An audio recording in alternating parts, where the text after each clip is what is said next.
रात का वक्त था। आसमान पर चांद पूरे जलाल के साथ चमक रहा था।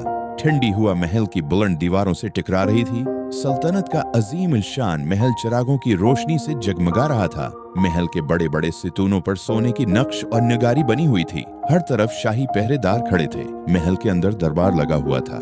बड़े बड़े वजीर, मुशीर और सिपह सालार अपनी अपनी कुर्सियों पर बैठे थे। दरमियान में सोने का शाही तख्त रखा था जिस पर बादशाह बैठा हुआ था। मगर आज बादशाह के चेहरे पर परेशानी साफ नजर आ रही थी। एक वजीर ने अदब से पूछा, बादशाह सलामत, आप परेशान क्यों हैं?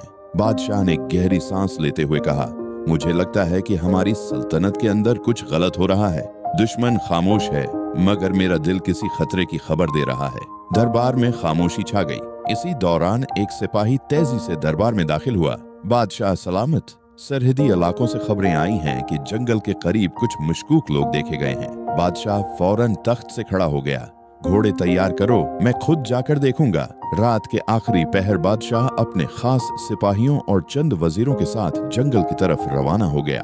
घने जंगल में हर तरफ अंधेरा था।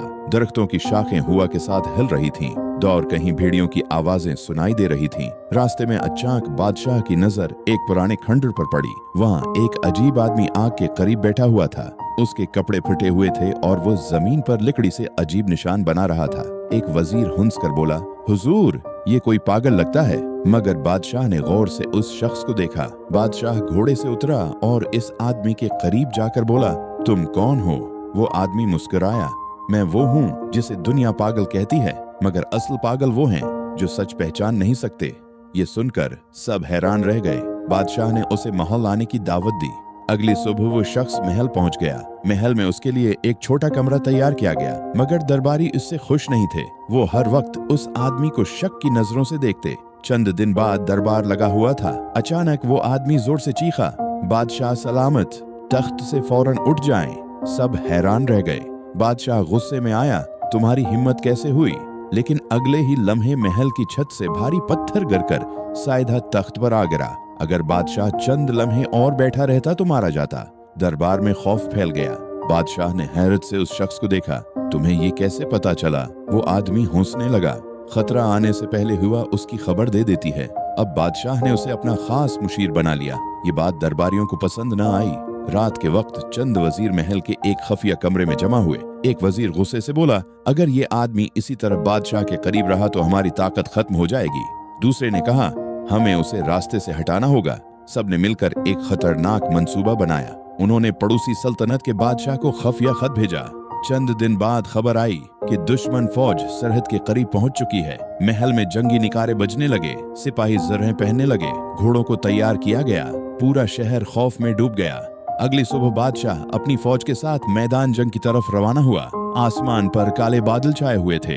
मैदान के एक तरफ बादशाह की फौज खड़ी थी और दूसरी तरफ दुश्मन की हजारों फौजें मौजूद थीं। तलवारें चमक रही थीं। घोड़े जमीन पर पांव मार रहे थे। जंग शुरू होने ही वाली थी कि वो अजीब आदमी जोर से बोला, फौज को अभी आगे न बढ़ाओ। सब हैरान रह गए। एक वजीर चीखा, ये पागल हो गया है। लेकिन इसी लम्हे सामने वाली पहाड़ी से बड़े बड़े पत्थर लड़कते हुए नीचे आने लगे। अगर फौज आगे बढ़ती तो हजारों सिपाही मर जाते। बादशाह हैरत से उस शख्स को देखने लगा। अब दुश्मन फौज भी खौफजदा हो गई।